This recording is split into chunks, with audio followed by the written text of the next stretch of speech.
Your move.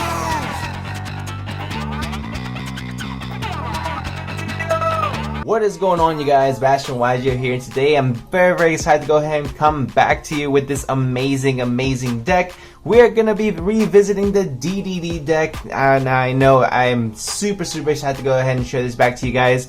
So this is gonna be the sauce right here, guys. So DDD, not only was it one of the best decks a few months ago, but it has definitely fought against all odds and come back to being one of the best anti-meta decks of the current format, destroying Spright with the greatest of ease. And I'm definitely going to go ahead and show you guys in this deck profile exactly how it's able to do so. If you guys want to go ahead and stick around to the end of the video, check out the main deck, extra deck, and the side deck, as well as spicy side deck, to go ahead and teach you guys exactly how this deck is essentially going to be a tier 1 anti-meta deck for this upcoming format. But before we get to it, go ahead and smash a like down below, comment down below what is your favorite DDD card or DD card, D.D/D. It's all good here, it's all love. So remember, guys, I just started a brand new Instagram for the channel, so if you guys want to go ahead and follow up and get a sneak peek of what's going to be coming up in the future, what I'm working on at the moment, go ahead and give me a follow down below. It's going to be my Instagram handle. Also make sure you follow Rob's channel, evil_collecting, if you guys like to see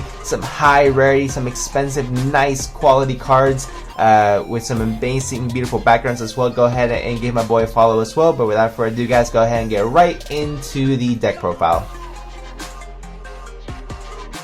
Alright, guys, so we're here and we're going to be checking over some of the monster options that we selected. Now, of course, DDD, the deck is primarily going to be made up of monsters, but it's going to be a 40 card deck. It's going to be probably the most consistent DDD deck you'll ever see. So go ahead and stay tuned to find out exactly how I make sure that this is the most consistent version of DDD deck possible, guys. So first, we're going to start off with, of course, triple DD Savant Copernicus. Savant Copernicus is an amazing starter for your deck.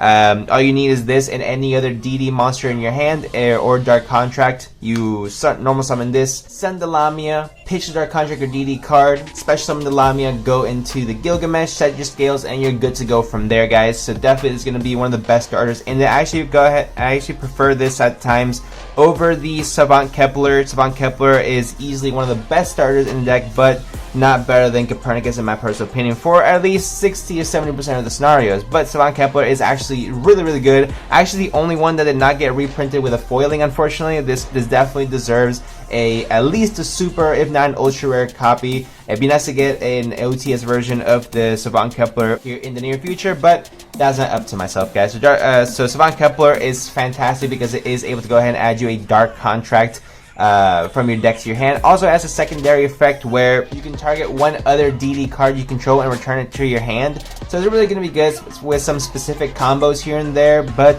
primarily you are going to be using it to search out for the Dark Contract, most likely of the gate from your deck to your hand, to go ahead and continue on with your consistency plays.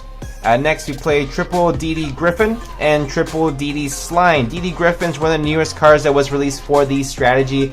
Griffin is absolutely a powerhouse. So this has like 6 effects. Just kidding, it has like 4, but still, that's a lot of effects. So it can special summon itself for free from the hand and defense position if you control a DD monster. When it's pendulum summoned, you get to pitch a DD, I believe, or Dark Contract to go ahead and draw a card. When it's special summoned from the graveyard, you then get to add a DD card from your deck to your hand. So really versatile, and it has a fantastic pendulum effect as well, right? And actually pop itself to increase the attack points of another fiend monster you control, and that fiend monster that you select is going to gain attack equal to the dark amount of Dark Contracts in your field and graveyard as well. So really good, and you can go ahead and bring it back with Savant Thomas. And then DD Swirl Slime has 2 fantastic effects, one being able to fusion summon using materials from your hand, and you can banish it from your graveyard as well to allow you to special summon another DD monster from your hand, really allowing you to keep the plays going. Actually going to be the main combo piece in order to get out both your Baron and your Psychic and Punisher, which I'll go over when we get to the extra deck.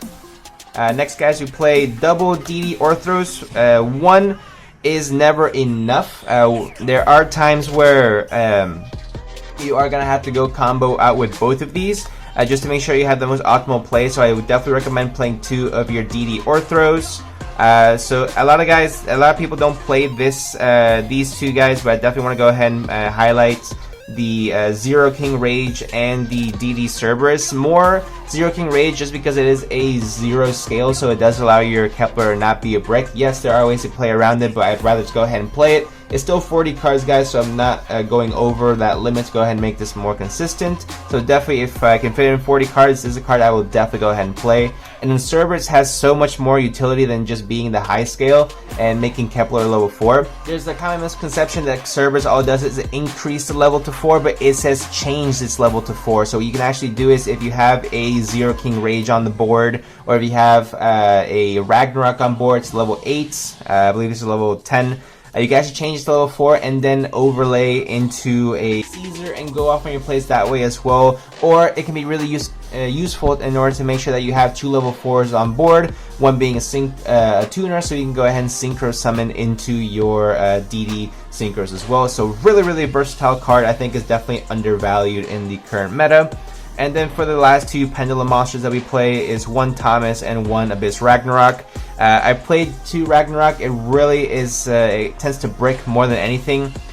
So just 1 is good. You can search it when you need it easily during your going first or going second turn board.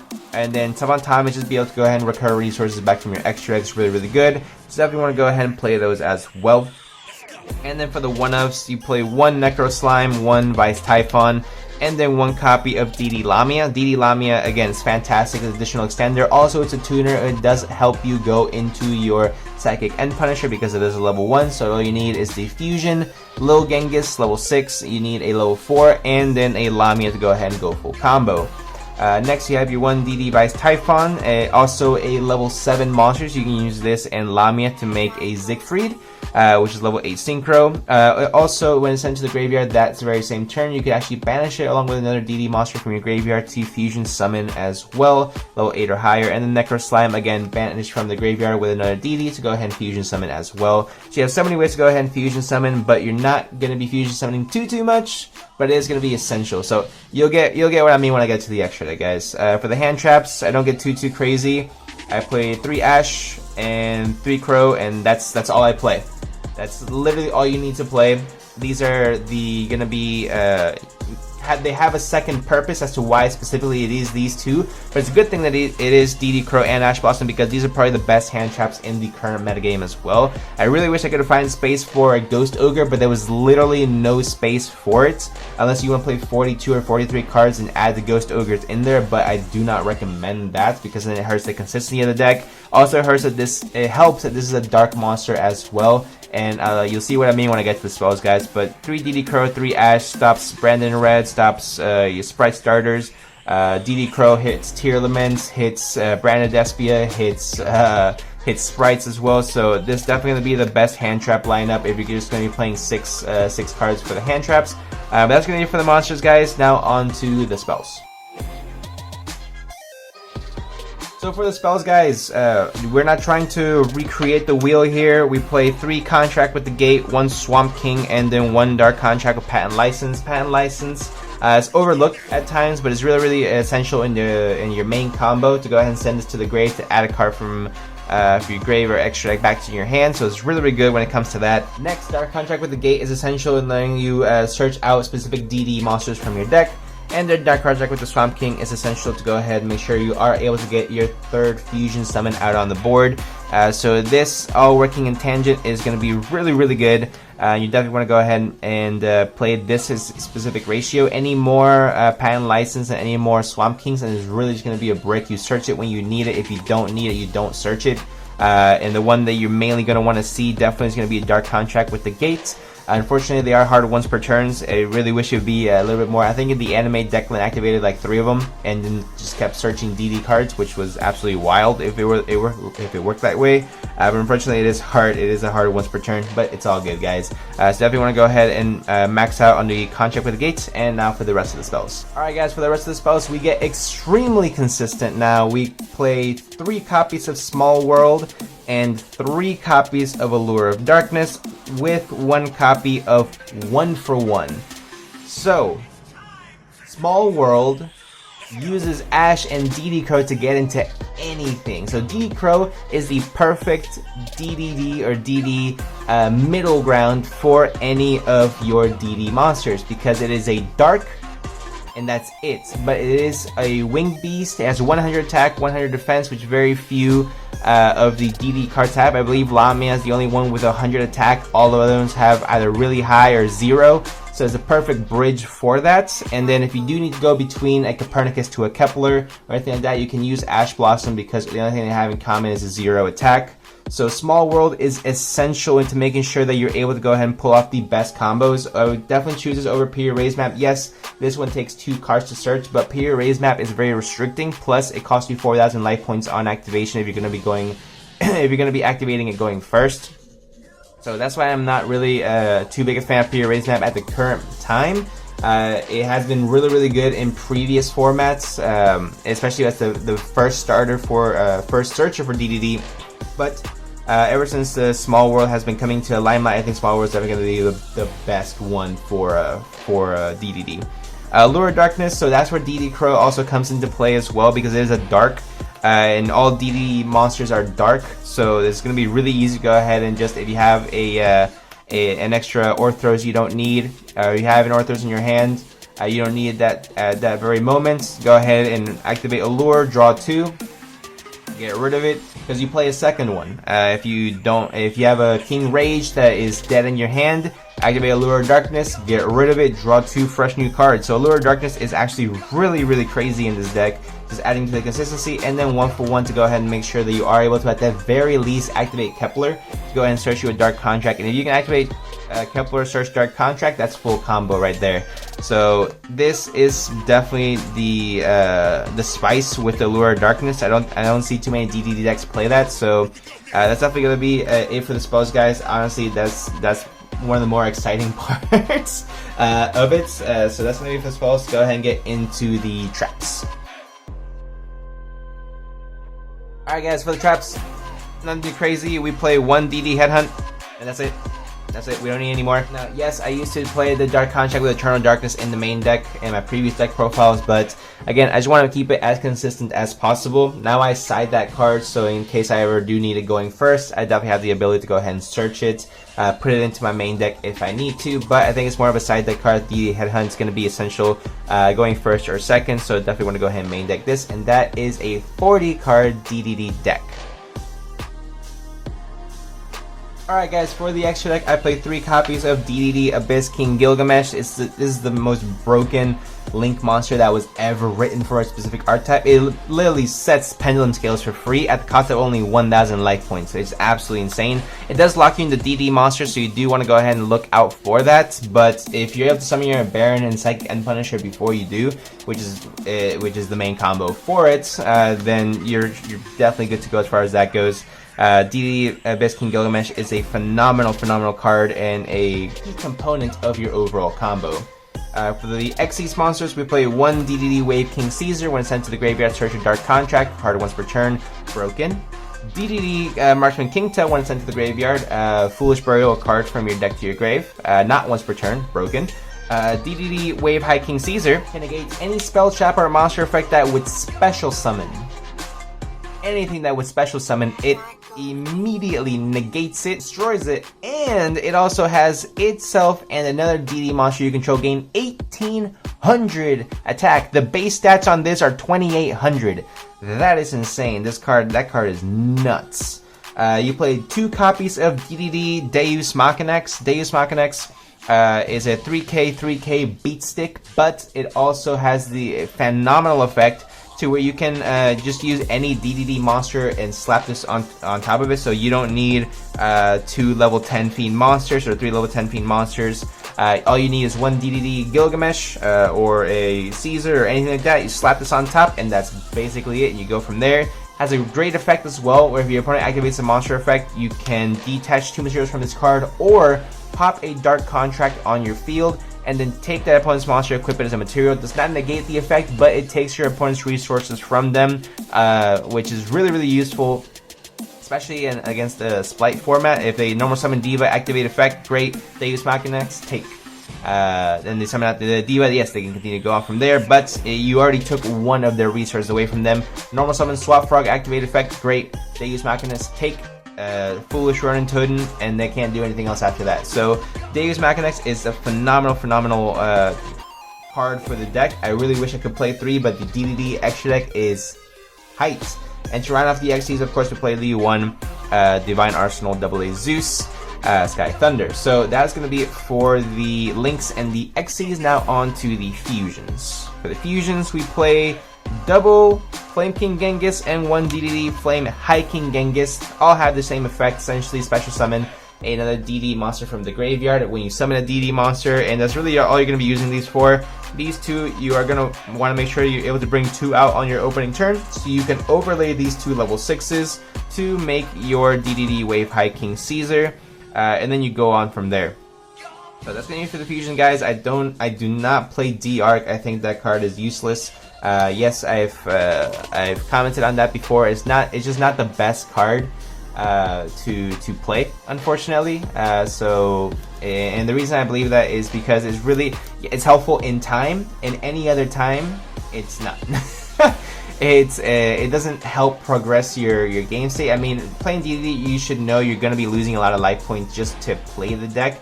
Very similar to Cosmo in that aspect, so you do have to go ahead and be aware of that as well.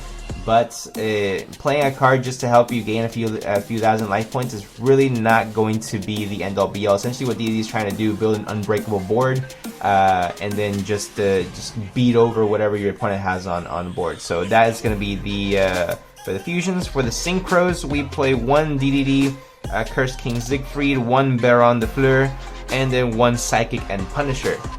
So depending on your matchup, you can choose to go either into the Baron or the Psychic and Punisher, again, also depending on your hand as well. But it's a very similar combo, where as long as you have DD Griffin, DD Swirl Slime in your hand, and either Copernicus or Kepler, you can go into whichever one you want. So really essential cards as well, because like I said, you're going to be losing life points anyway. Psychic and Punisher is immediately unaffected by your opponent's effects.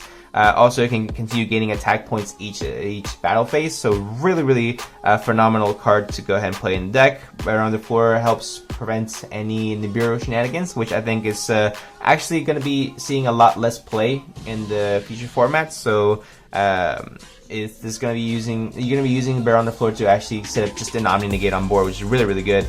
And then you have, of course, your Siegfried, which negates a spell trap card your opponent controls. And that's going to be it for the extra deck, guys. Now on to the side deck.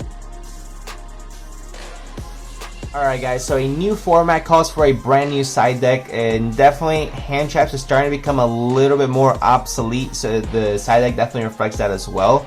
We play triple Dark Ruler No More. It's self-explanatory at this point. I mean, it just auto wins games, deals with your opponent's board. You don't have to put up with anything else. In order to double down on that, I'm playing triple Mystic Mine in the side deck as well. So if you guys have seen my most recent Banlist prediction, or if the Banlist already hit, I'll have to re-upload this. But Mystic Mine, while it is one of the most cancerous cards in the entire game right now, if you're able to play, I would highly recommend so. DDD is a very combo heavy deck, but it does not need to be. As long as you have a Dark Contract and you can get Deus Machinus on board, you are good to go, which is only 1 monster slot. So essentially, Mystic Mine is probably going to be one of the best cards going second in DDD, and I definitely want to go ahead and emphasize that is Dark Ruler No More and Mystic Mine pretty much serve the same purpose. For the other 2 spells, I played 2 Twin Twister just to go ahead and deal with any back row nonsense my opponent might have. That's going to be for my going second cards. Going first, I play 1 Dark Contract with Eternal Darkness, pretty much one of the best floodgates to ever come for a specific archetype. Basically, as long as I have 2 DD cards in my Pendulum Zones, my opponent can't target monsters on the field with spell trap effects. My opponent can't tribute. My opponent can't use monsters on the field for a fusion, synchro, XZ summon. So this immediately just kills Spright. It kills Sword Soul immediately, like it's not even a question. Branded Despia can still play around it, and as can Tear Elements, so that's why I'm not maining this card, but it's really good to go ahead and play. Again, it was a tough decision to not main deck it, but siding it is definitely have to be a must. Next, so the last 6 cards I play in the side deck, guys, are the main reason why this deck is going to be the best anti-meta deck moving forward. And that is, I play triple Deck Devastation Virus and 3 D Barrier. So D Barrier is a card we've been knowing for a while now. Let's not act like it's a new sauce. Let's go ahead and throw that with the rest of the pile. But Deck Devastation Virus, I was thinking, okay, what's the best deck that can play this with the greatest of ease? And it's definitely DDD. DDD, all it has is just summon out some big dark monsters. That's all it does. It summons big dark monsters.